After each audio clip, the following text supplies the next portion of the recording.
के नतीजे आने के बाद एनडीए और विपक्षी गठबंधन की नजर उन 17 अन्य सांसदों पर भी है जो केंद्र में सरकार का भविष्य तय कर सकते हैं, क्योंकि इस बार किसी एक पार्टी को पूर्ण बहुमत नहीं मिला।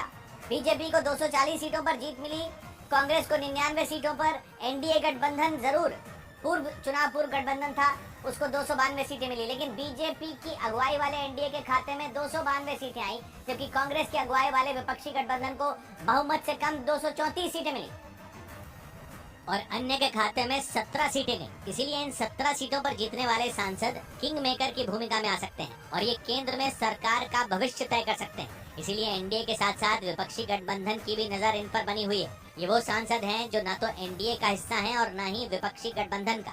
इन 17 सांसदों में 7 निर्दलीय हैं, जबकि 10 सांसद अलग अलग छोटी पार्टियों से। उन पार्टियों में YSR Congress, AIMIM, Akali Dal, Azad Samaj party, Meghalaya की voice of the people party, Zoram people's movement और असम की यूनाइटेड पीपल्स पार्टी लिबरल शामिल है। इनमें अकेले वाईएसआर कांग्रेस के 4 सांसद हैं। बिहार के पूर्णिया से पप्पू यादव और पंजाब के फरीदकोट से सरबजीत सिंह खालसा समेत 7 निर्दलीय सांसद भी चुनाव जीतकर लोकसभा पहुंचे। माना जा रहा है कि मौजूदा लोकसभा में एक एक सांसद वाली छोटी पार्टियां और हर एक निर्दलीय सांसद भी सरकार का खेल बनाने और बिगाड़ने वाले साबित हो सकते हैं और इसीलिए एनडीए और विपक्षी गठबंधन की इन पर नजर बनी हुई है। इनकी अहमियत इसलिए भी बढ़ गई है क्योंकि इनकी संख्या 17 है, मतलब अन्य के इन सांसदों में कुछ सांसद भी अगर एनडीए के साथ आ गए तो उनका कुनबा और मजबूत हो जाएगा और अगर इन 17 सांसदों में कुछ सांसदों का समर्थन विपक्षी गठबंधन को मिल गया तो बहुमत के आंकड़े से उसका फासला कम हो जाएगा। इस वक्त विपक्षी गठबंधन के पास 234 सांसद हैं। इस हिसाब से उसे 272 तक पहुंचने के लिए 38 और सांसदों की जरूरत होगी। लेकिन अगर विपक्षी गठबंधन एनडीए में शामिल टीडीपी और जेडीयू को अपने पाले में लाने में कामयाब हो जाता है तो जादुई आंकड़े से दूरी काफी कम रह जाएगी।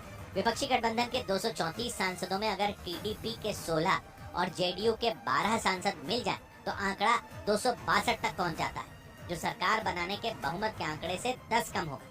लेकिन अगर विपक्षी गठबंधन को अन्य के 10 सांसदों का साथ भी मिल गया तो उसकी नैया पार लग सकती है। यानी विपक्षी गठबंधन के लिए सरकार बनाने का काम छोटे दलों और निर्दलियों की मदद से मुमकिन हो सकता है। लेकिन एक संभावना यह भी है कि अगर जेडीयू और टीडीपी किसी वजह से एनडीए का साथ छोड़ते हैं तो फिर बीजेपी के लिए बड़ी मुसीबत खड़ी हो सकती है, क्योंकि इन दोनों दलों के साथ छोड़ने के बाद एनडीए बहुमत के आंकड़े 272 से नीचे आ जाएगा। अगर ऐसा हुआ तो फिर एनडीए का केंद्र में लगातार तीसरी बार सरकार बनाने का सपना बिखर सकता है और इसीलिए विपक्षी गठबंधन किसी तरह एनडीए के कुनबे में सेंध लगाने में जुटा है। एक रोज पहले भी विपक्षी गठबंधन के टीडीपी के नेता चंद्रबाबू नायडू और जेडीयू के नीतीश कुमार से संपर्क करने की खबरें सामने आई।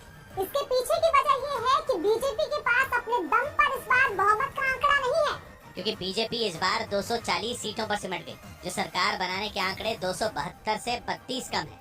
वहीं एनडीए में शामिल टीडीपी के पास 16 और जेडीयू के पास 12 सीटें।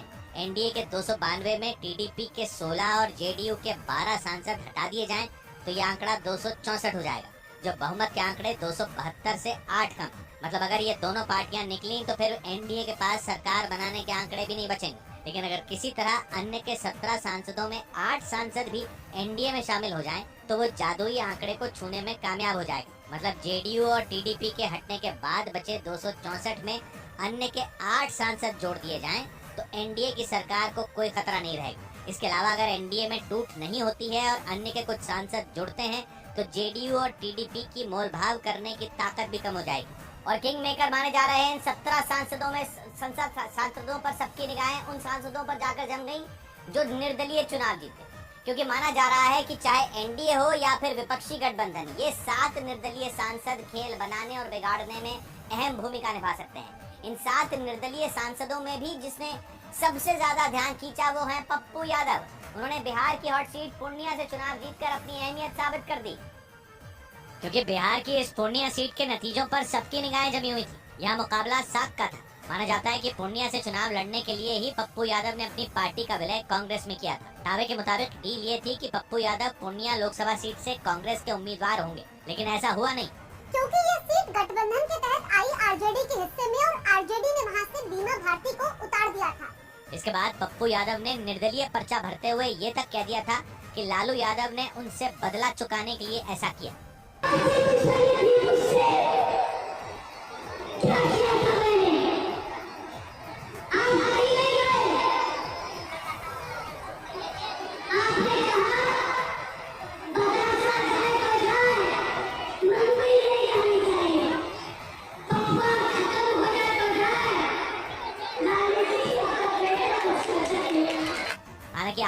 पूर्णिया से पप्पू यादव की ही जीत हुई। माना जा रहा है कि पप्पू यादव विपक्षी गठबंधन का हिस्सा हो सकते हैं, क्योंकि उन्होंने पहले ही अपनी पार्टी का विलय कांग्रेस में कर दिया था और निर्दलीय चुनाव लड़ने के बावजूद कांग्रेस ने उन्हें पार्टी से निकालने के मामले में चुप्पी साध रखी थी। लेकिन पंजाब में ये रास्ता इतना सीधा और सरल नहीं नजर आया। वहाँ जिस सीट पर पेच फंसा वो है पंजाब की खडूर साहिब लोकसभा सीट। उस सीट से खालिस्तान समर्थक अमृतपाल सिंह ने निर्दलीय उम्मीदवार के तौर पर चुनाव दिया था। खडूर साहिब लोकसभा सीट के नतीजों पर भी लोगों की पैनी नजर बनी हुई थी, क्योंकि खडूर साहिब लोकसभा सीट से खालिस्तान समर्थक अमृतपाल सिंह ने चुनाव लड़ने का ऐलान कर वहां सियासी पारा चढ़ा दिया था।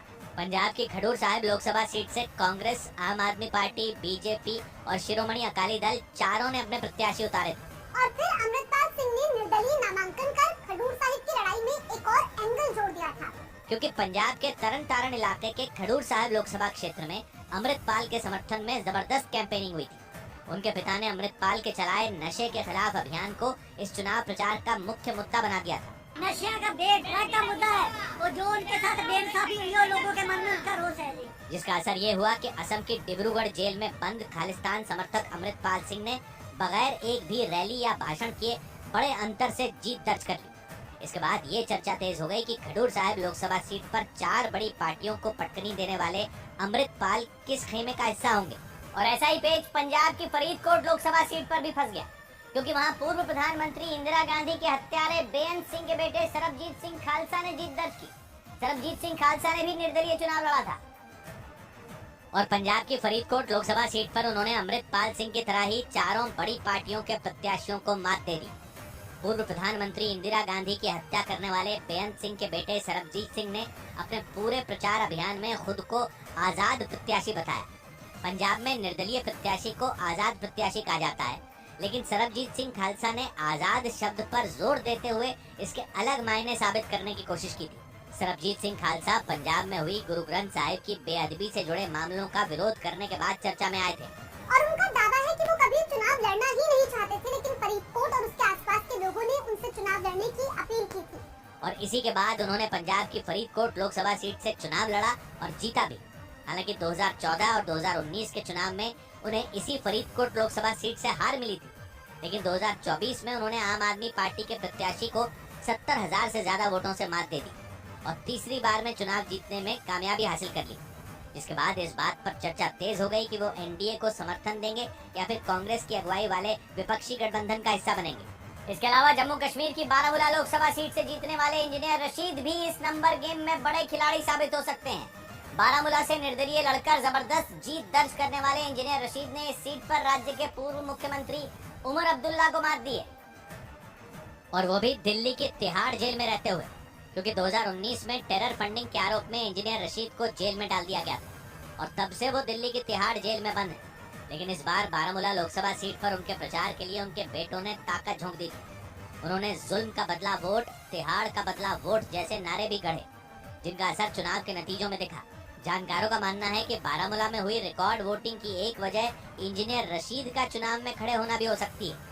उनका मुकाबला यहाँ राज्य के पूर्व सीएम उमर अब्दुल्ला से था, जिन्हें इंजीनियर रशीद से 2 लाख वोटों के अंतर से हार का सामना करना पड़ा। इंजीनियर रशीद उन निर्दलीय प्रत्याशियों में एक थे जिनके बारे में पूरे चुनाव के दौरान जबरदस्त चर्चाएं हुई, क्योंकि टेरर फंडिंग के आरोप में जेल में बंद इंजीनियर रशीद ने न तो कोई सभा की न ही कोई भाषण दिया, बल्कि जेल में बैठे बैठे ही राज्य के पूर्व मुख्यमंत्री को इतने बड़े अंतर से मात देकर सबको हिलाकर रख दिया।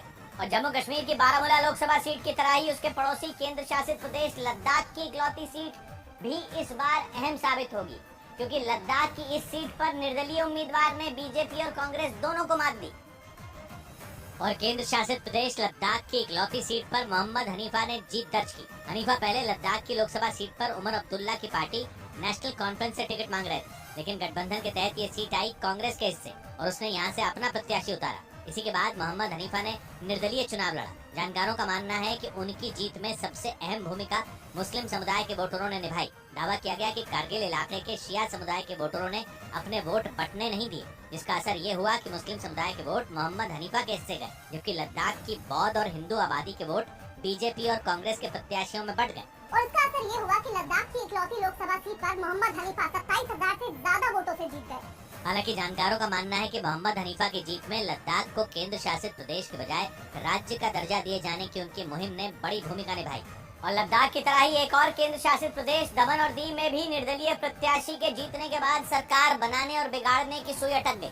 वहां निर्दलीय सांसद उमेश भाई पटेल ने बीजेपी और कांग्रेस दोनों का खेल बिगाड़ दिया और दमन और दीव की लोकसभा सीट पर जीत दर्ज की। दमन और दीव पर मुकाबला 3 पटेल प्रत्याशियों के बीच था, जिनमें बीजेपी और कांग्रेस को हराकर निर्दलीय प्रत्याशी उमेश भाई पटेल जीते। वो दमन और दीव को गुजरात में शामिल करने के फैसले का विरोध कर चर्चा में आए थे। ये फैसला गुजरात में शराबबंदी कानून को और मजबूत करने के इरादे से लिया गया था, क्योंकि गुजरात हाईकोर्ट में ये दलील दी गई थी कि गुजरात में दमन और दीव से ही शराब की तस्करी की जाती है। जबकि गुजरात में शराब बेचना बैन है, लेकिन दमन और दीव में न तो शराब बेचना मना है और न ही पीना। इसी के बाद 2017 में दमन और दीव को गुजरात में शामिल करने का फैसला लिया गया था, लेकिन उमेश भाई पटेल और उनके एनजीओ ने इसके विरोध में रैलियां और भाषण कर खूब चर्चा बटोरी थी और अब उन्होंने दमन और दीव से निर्दलीय चुनाव जीतकर अपना दबदबा वहां साबित कर दिया। हालांकि वो जीत के बाद किसे समर्थन देंगे, इसका फैसला उन्होंने दमन और दीव की जनता पर छोड़